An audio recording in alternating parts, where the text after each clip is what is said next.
Hi, everybody. It's Stacey Sobel with Salon Today Conversations, and today I'm with Ursula Stevens from the Ursula Stevens Salon in Brooklyn, and it's Stephen with no S. It's hard. Yes. I slip up, and I almost said it, so I had to correct it.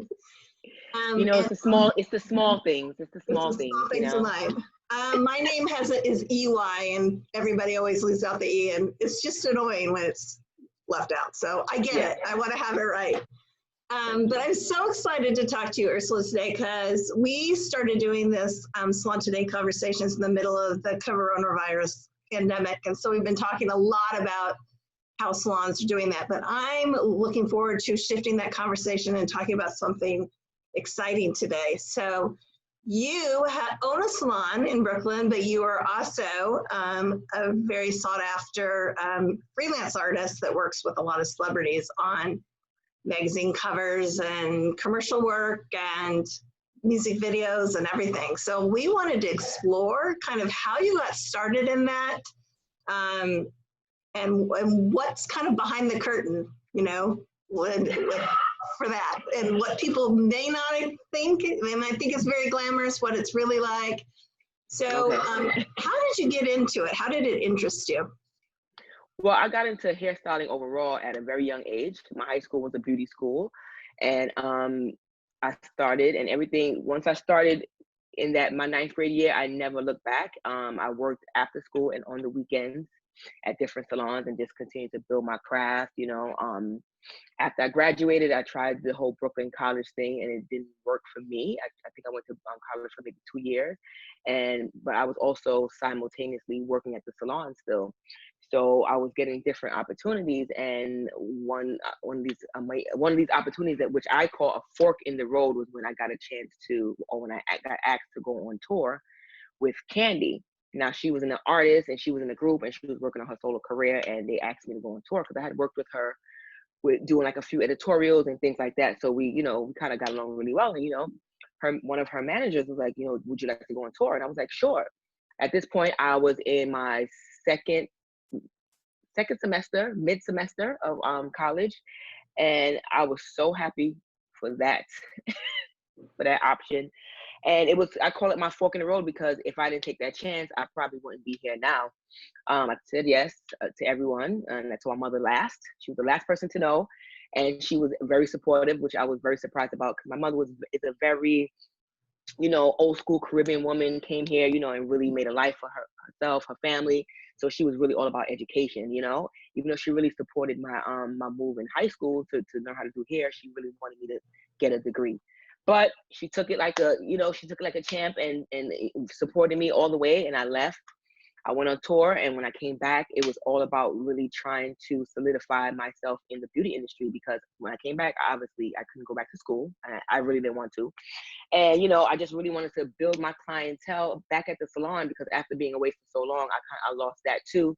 So I kind of came back, and I wanted to really rebuild my salon clientele, but I also really loved being out on the road and just kind of being out, you know what I mean? So for me, my main focus when I came back was to solidify myself as a beauty expert, whether it was going to be behind the chair or freelance. I just knew I had to be able to prove to my mother that I could live on this, you know what I mean? At Paypal and still, right? And buy all the shoes that I wanted. So that was just my main focus. And I finally got an agent. And when I got my agent, I was probably with my agent maybe less than a month. And I had the opportunity to work with Rihanna, and she and I hit it off. And I still kind of juggled the salon as well as, working with her. And then after a while, she outweighed everything, I got really busy. So I kind of just became her hairstylist and really worked hard with her for like maybe 8 or 9 years straight. I did everything with her, from music videos to album packaging to, editorials to whatever other things that she was doing, because she was starting to become, this crazy mogul, and she took me with her. And, after maybe 7 years of 8, 9 years of really hardcore working with her, I kind of felt like I wanted something more. And I never wanted a salon. I just wanted to really be free, you know what I mean? And just run around. But after traveling so much and really working so hard, I kind of felt like I needed more. I needed something else. I guess I started to, I reached all my goals. You know, I worked at one of the biggest pop stars. You know, I did all these different magazines, and I was also working with other clients. And I just kind of wanted to create something that I didn't have. And that's when I decided I wanted to open a salon. Was it before you opened your own salon? Was it hard to find a salon base that you could work at that would let you have the freedom to do those jobs? Exactly. And you know what? That's why I said, you know, I really wanted to open something because I wanted something that didn't exist when I was kind of, you know, transitioning out of being behind the chair.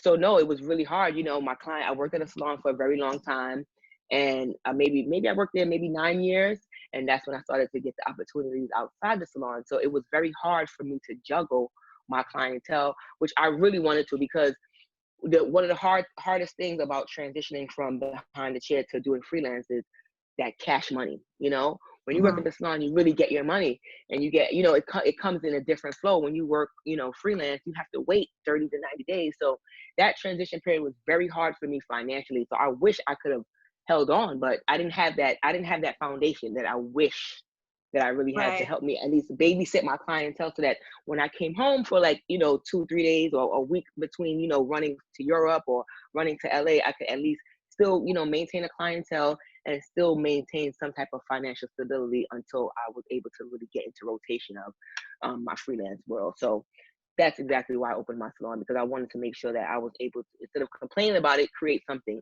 you know, because it's like inspire before you expire, you know. And I know that I'm growing in the business, so I want to be able to be that person for the stylists that's coming up under me, you know. Oh, that's amazing. Well, imagine that. I mean, it was really lucky break to get Rihanna so early on. Was it early in her career too? Absolutely, it was early, very early before I actually. I'm the one that cut her hair into a bob. So it was way before that. You know, she was still wearing long brown hair, and we were still having fun with that. You know, she was the first artist or first client that I ever traveled overseas with. Like, my first time I went to do hair in London was with her.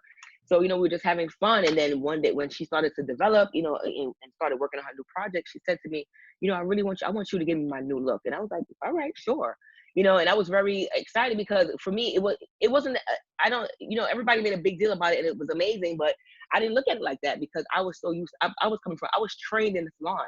So I was coming from, you know, a client coming in at 10 and she wants a cut, and a client coming in at noon and she's getting a weave. Like, so I was quick on changing people's looks in a matter of time. So when she said it, I was like, okay, it's not a big deal. Let's do it, you know? And then, but when we did it, I couldn't believe the impact that it really made on not even just the world, but the beauty industry, you know? Right. And your career, I imagine, too. Yeah, absolutely. So what other celebrities have you been fortunate enough to work with? Oh, wow. I've worked with everyone from Rita Ora, Queen Latifah, Angela Bassett, BB Rexa, Anita Baker, so many people, Letitia Wright, Gabrielle Union, like Taraji P. Henson, Tiffany Haddish, Zendaya. Yes, Zendaya. So many people. I've worked with so many people. Yeah. Now, what's your favorite kind of job? I think my favorite kind of job is not necessarily favorite as in a red carpet or video. I think my favorite kind of job is being able to do what the hell I want. You know, when you're a stylist and a client really allows you to work and create and play without roadblocks or asking what's happening or what you're doing, that is like heaven to me. I really love to be able to create, because I work off of feeling and energy. So if I feel something and I feel like you should have a bang or you should have a side part, I mean it. You might want to listen to me and let me really create this, because it's going to be amazing. So I think that is overall what my favorite thing is. Other than that, I really like to do red carpets. I like the quickness of a red carpet. I like the short time frame we have. People don't realize that we only have 2 hours to really send someone down a runway and the whole world is going to be looking. Literally 2 hours. So I love that. I love the rush of that. And I love the quick turnaround that I can see my work quickly and then it kind of goes away. So it's just kind of like you just keep going. It's great for my creative energy. So when you do a freelance job like that, either a red carpet look or a music video, how much does the producer or the stylist agent for the celebrity dictate what you're going to create, and how much of your own creative energy do you get to bring? Well, with every job it's different, I think overall it's all about the client, what they want. And then different factors come in. So let's just say we're doing a music video and it's based on whatever song the client is has out, you know what I mean? Whatever that storyline whatever storyline goes with that song, then we have to kind of interpret that. So it's different things with video. So then we have a red carpet, that's also different. It's all about what she's wearing, or what she what is she working Or the on. jewelry, So or the cut of the jewelry. dress. So every different type of thing that you'll get somebody ready for, different factors have a big part to play in it. Sometimes clients don't want to do too much craziness, as we would call it, or want to commit to something for a red carpet, because maybe they have to fly right out after a red carpet and they have to go into like maybe an acting role. So that's why those decisions are made based on that. So it all depends on what's really happened. If I'm doing an editorial and my client may have super short hair, but the storyline, or what we want the visual to be, maybe Rapunzel. That's the storyline. So now we have to find wigs and all these things. So it just really depends on what kind of project you're working on and what your client is working on. Now, for a project like that, for a photo shoot, how much time do you usually plan before the day that they actually shoot? Well, for a photo shoot, I think it's similar most of the time, but it could get crazy because, like I said, you never know what type of schedule your client is working with. So even though you have this crazy this whole the energy for the shoot is maybe a bunch of wigs, and you may have needed a fitting, your client may be that busy where she's only flying in that morning. Right. So you just never know. The prep time is always a blessing, but we work with whatever time we have, honestly. But ideally, if I'm doing a photo shoot or editorial, I will get the direction from the actual magazine editor, and they already have had their meetings and figured out what they want, and then they present us with a mood board. And through the mood board, it'll show what they expect the client to look like when it comes to hair, makeup, and wardrobe. So it just depends. And if you get that early enough, then you can prep wigs or whatever the case may be. But you just never know with this business. It can be, you may not have that time, but ideally it should work like that. You get called for the job, they send you up the mood board, you kind of go through it, you figure out what supplies you need, you let the magazine know what the budget will be, they approve it, you go out and you get the tons of hair and accessories, or wigs or whatever, and extensions, and then you make the magic happen. Yeah. So you brought up pricing. How do you price for your own work? Is that negotiated up front usually? Is that like a negotiated price? Is it a rate per hour, day, or how does that work? Well, rates are definitely different across the board. Rates change between like whatever job you're doing, from like, editorial, advertising, music video, all those things are totally different rates. The great part for me is that I do not talk about money at all. I have an agent, which is very important to me. Some people are really great at negotiating and talking about money, but me, when it comes to that, I'd rather keep my mind on the creative side of things and have my agent, deal with that. But I would too. It's uncomfortable. Yeah, it's so uncomfortable because it's just weird. I'm a creative, so I just don't want to even get involved in that. And you know what is crazy is that I love it so much that I could probably get walked all over. If I had to take care of my own billing, it's like don't worry about it. It's okay. Your agent watches out for you and makes sure you're yes. But rates are so different across the board. You'll be surprised to see the ratio between the type of work you may do compared to what you may get paid for. And it's just a business. Editorial is really great. You can release a lot of creative energy and do some amazing work and get amazing images, and the world will see your work. But editorial rate really doesn't go past $250.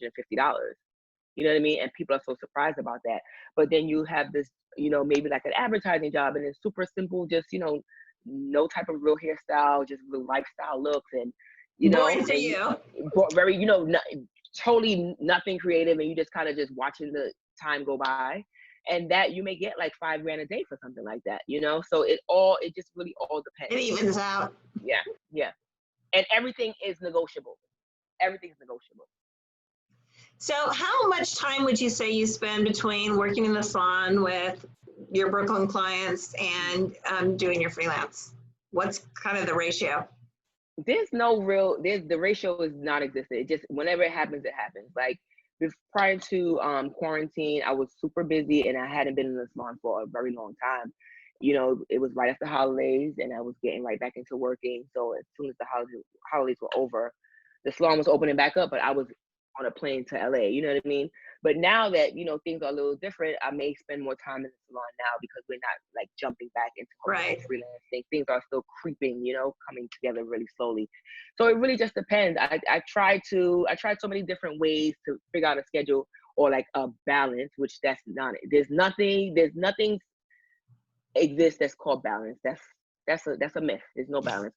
It's just really about creating space for everything. And, you know, so every time is different on how I create space for the salon and for my freelance. So right now, I just take it week to week. And, you know, if clients want to come in, I just try to zero in on one day because I don't have that much of a huge clientele. So I can kind of play around with them. Right. So I try to at least dedicate one day a week, and whatever day that is that the majority wants to come in, then I'll just knock out one day a week at the salon and then kind of dedicate most of my time to the freelance thing because I'm still so busy in my freelance world. So I don't want to take away from that yet. You know, it's one of those businesses that is when you're hot, you got to keep it up. You know, you can't step out. You got to stay while it's hot. So I'm still hot, still warm still. So trying to keep it up, you know, and just trying to keep juggling and keeping a good team in place. Have a great salon manager and have great girls that work there, and they actually really love to work behind the chair. That's very important. You know, a lot of girls want to come work for me, or they hear about me and they want what I have, and I get that, but I'm looking for girls that actually still appreciate working behind the chair because it's still real women that need their hair done. You know what I mean? Right. And that's what I really love, and I actually like being behind the chair. I don't have as much stamina as I used to.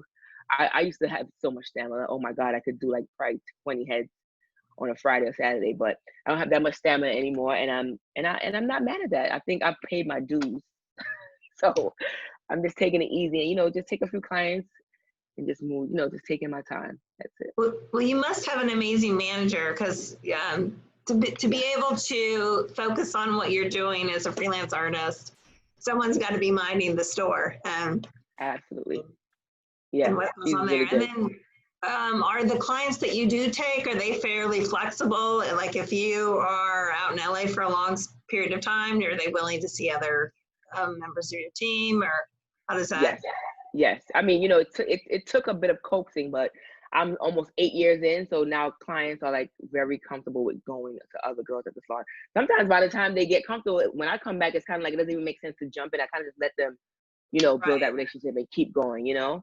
I think that's important too as an owner. You have to be able and willing to allow your girls to shine and flourish as well. You know what I mean? So I love seeing that, and I love to actually be that middle person to put people together. I love doing that. I love, especially when it comes to hair and makeup, that those people, we bring so much joy to people. So when I'm able to connect people and it actually works and they're not cursing me out, so I'm like, you know what, that feels good. So yeah, it's a good feeling. How many team members do you have at the salon?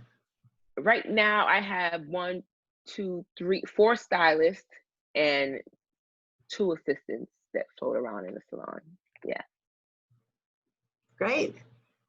So what has been like your favorite freelance job that you've ever done? Oh, favorite? That's so tough. I have a couple favorites. This is an old one. It's like 2007, but me and Rihanna and I, when she first cut her bob, we shot a magazine cover in Barbados, and I literally was in the beach with her, like in the water, like touching her hair up, and that I never experienced that before, and I thought that was amazing. So that's a memory that I always will keep. Like I'm in the Caribbean, like in the doing what I love, crystal blue water. And... yeah, like doing what I love, like, you know what I mean, having like cut off shorts and a t-shirt, and I'm like in the water. Like, I love my life. I I just love everything about what I do. Like, I don't think I have anything that really sticks out over each other. I think I have, it's more like the stories behind moments, you know, that I Right. can't really tell, that I really can't tell you. Okay. Fair enough. Yeah, Fair enough. I think it's more of the moments behind, you know, behind different red carpets, you know, and, you know, just different parties, and, you know, just different moments, you know, like I have the opportunity to get clients ready for some of the biggest moments in their lives, you know, so I get a chance to see and feel so many different things. So I just think everything is just all the moments that I always dwell on. Yeah. So if you get them ready for a red carpet event, do you watch it that night to check to see how they look? And I watch it with a cringe like that. That's one of the things that bothers me too. Like, I want to see it, but then I don't want to see it yet. So it's like, what people don't realize is that when we do red carpets, a lot of times we don't go with our client to the red carpet.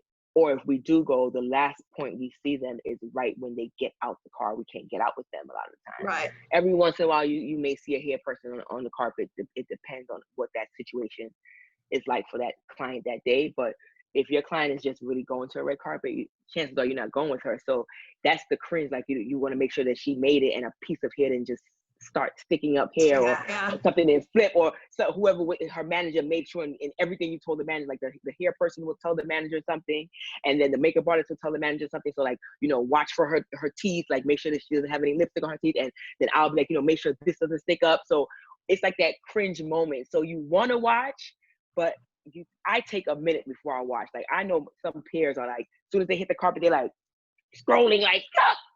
I cannot look right away. I really cannot. I have to wait like the next morning. I like to wait till the next morning. It's like a lot of actors and actresses don't like to watch their work because they always think about how they could have redone that line, or yeah. And I'm very like that. I'm very nitpicky on myself, and it is obviously it's going to be things that you don't know, and she doesn't know that's there. But it's that one here that I've probably been fighting with for the whole 2 hours while I'm getting her ready. That I see it. You know what I mean? So it's just it's very nerve wracking. But so for me, I like to wait a little bit, or even if I have like an assistant that will help me post. So even if she posts, like, I'll let her post it, and then I won't look until the next day, because many times the red carpets are happening in LA. So New York is 3 hours ahead of us. So if I'm hopping on a red eye to get back home after red carpet, that's like my set it and forget it, right? So once it's up, my phone is off, I sleep on that red eye, and I don't look until I land in New York. To see what everybody's saying. You know what I mean? So yeah, it's nerve wracking. So somebody does a lot of social media for you. Are there restrictions on what you can use from a shoot or not? Is that set up front? Do you take your own pictures with your own phone, or is that not allowed? How does that work? You mean like if I'm like working with a celebrity, or you just mean how I just run my stuff in general? When you're working with a celebrity. Okay, well, some celebrities are funny. They don't want you to take any pictures, and some of them may not tell you. They just you can just feel a vibe, and so it's a lot of that in this business. Some people won't tell you a lot of things. You have to just kind of feel the vibe. So some people are really funny. Like, some, you know, if you work with a client for a long time, then they don't mind, you know. But you have to just figure that out with whatever camp you're working in. You know, right. Some people, if they say it up front, they'll let, you know, their management will let you know, like, she doesn't like any pictures, like, don't ask her for pictures. Like, you know, everybody has their own thing. But, you know, in the wake of social media and, you know, all these different sites, most of the clients love social media. We all love it. And now it's great that, you know, we have it, because we can control our own images, and we can do like a whole bunch of, you know, good fun behind the scenes pictures. So, you know, it depends. You may have the client that really loves the whole BTS thing, and, you know, you can set up, you know, lights, and you can have a great time. And you may have that, not so much. They rather, you know, have their own professional pictures taken and maybe, you know, put them out. So it all depends on who you're working with. It's all different. There's no one way, you know. You just have to really be observant and ask questions. So you really have to feel it out. Unless it's set in stone, you have to kind of feel it out. Absolutely. Yeah, for sure. What's the craziest something that someone asked you to do that you turned down? That I turned down. I got a call for a certain icon. I don't know if I should say her name, but she was an icon, and I was excited to work with her because she was an icon. And she already had, icons already had looked the way they look. They have their look. They're not really big on changing their look. Right. So when they called me for this certain icon, and I got on the phone, the person that was calling me pretty much told me every negative thing about the icon. She doesn't want to change her hair. We all hate her hair color, so we would love for you to help us change her hair color and tell her that it's not a good color. And then you can't speak to her. She doesn't speak. She only goes by facts. It was all these different things. And I was like, well, wait up. They're putting you in the scapegoat. Yeah, I said, position. I don't think this is a job for me. I think I might say no. And I'm the type of person from day one, I've never really been into saying no. I feel like if you ever got a no from me, it's because the schedule didn't work out or whatever didn't work out. But it's not necessarily because I'm just saying no, because I just feel like no matter what I've heard about an artist or a person's personality, whatever, I still want to go in because I just always feel like I'm not worried about that. Like, whatever. But for some reason, this one didn't rub me right. And I just said, you know what? I think I'm going to let this one go. I think that sounds like a sound decision. It sounds like the management team was using you to deliver some bad news. Yeah. I was like, something doesn't smell right. So I didn't take that job. But yeah, I never really turned jobs down. If I don't work with someone, it's just because it did not work out. But I want to do everyone. I want to get I want everybody. I feel like everybody needs me. Like they need me. You know what I mean? Yeah. So now, do you have members of your team that are interested in getting into this world as well? And do they ever accompany you as an assistant or? Well, it's funny because I've had like a rotation of stylists, and through my rotation of stylists, there's been some that wanted to, some not. I think I've had more girls that actually end up working for me that wanted to be in a salon. And I think that's me, because when I interview, that's one of the things that's very important to me. And a lot of stylists come to my salon, and or when they come for an interview, that's one of the things that I ask. Like, where do you see yourself? Like, what in this beauty industry? Or like, what's your goal? And some of the ones some of them that came, they do say, I want to be a celebrity stylist, and that is amazing. But I'm not looking for that. You know what I mean? Right. I'm looking for stylists that are behind the chair, So I think right now I really have most of the girls that I work with, they really want to be behind the chair, but they are willing to go out. So I do so when I have that extra client or other jobs come up, I send them out and they have no problem going out. And I remember I had one stylist a few years ago, and I think she felt like she wanted to be in it, but she really liked to be behind the chair. But she really also wanted to come out too with me. So one day she finally came out, and that's what I would do. I actually bring the girls out with me on certain jobs. If I need an assistant, I'll have them come out sometimes, or just come and just be around just to get the energy. And maybe they want to just to see, Yeah. And I brought her with me, and when she came back to the salon, she kissed the floor of the salon and said she loves it here. Like, she didn't want to leave. She's like, that's not for me. It's absolutely not for me. So I feel like, like I had a few, like, we have a salon, you have girls that come, go. So you have a little bit of everything. I feel like the girls that I have now are more focused on being behind the chair and being entrepreneurs as opposed to being freelance stylists. So they want to create products. They want to create this. They want to create that. That's the type of girls that I have at the salon right now. Yeah. That's good for your business too. Yeah. Yeah. Mm-hmm. A good foundation for your business. Well, Ursula, thank you so much. This has been really fun to look behind the curtain at what it looks like to be a freelance artist. And thank you for sharing with us. Of course. Thank you for having me. I'm so glad it worked out. Me too. Thanks so much. Yay. Take care. And we'd love to hear some more if you ever have any little secrets you want to dish out. So yeah, we definitely have to. You're not getting rid of me now, so don't even think about it. I won't. We're definitely gonna keep in contact and we'll chit chat. I think we're gonna definitely have some work to do together for the next coming year or next couple months. So I'll keep you in mind. All right. Perfect. Oh, good. I'm glad to hear that. Okay. Thank you. See you. Bye.